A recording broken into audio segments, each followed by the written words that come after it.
मकाम में रखे जाने वाले ताल्लुक़ को रिश्ते का हरगिज़ नाम नहीं दिया जा सकता, क्योंकि इस रिश्ते की हकीकी दुनिया में कोई हैसियत नहीं होती और इसे कमज़ोरी या बुराई के ज़मरे में पुकारा जाता है। तो दूसरी तरफ यह ताल्लुक़ पायदार भी हरगिज़ नहीं होता, ना इसको हम किसी नाम निहाद रिश्ते की तरह दुनिया में कोई नाम दे सकते हैं।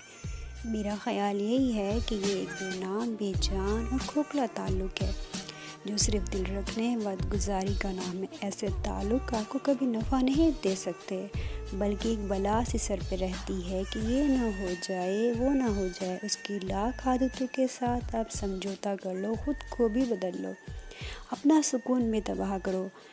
आखिर में जब आपको ये अंदेशा हो जाए कि वो आपका हरगिज़ महरम नहीं बन सकता, तो गोया जैसे हाथों से रेत फिसल जाती है। हमारी कुर्बानियाँ रायगा, फिर क्या फ़ायदा ऐसे ताल्लुक़ का जब आखिर में हालात के मुताबिक समझौता करना पड़ जाए या ज़िंदगी गुजारनी पड़ जाए।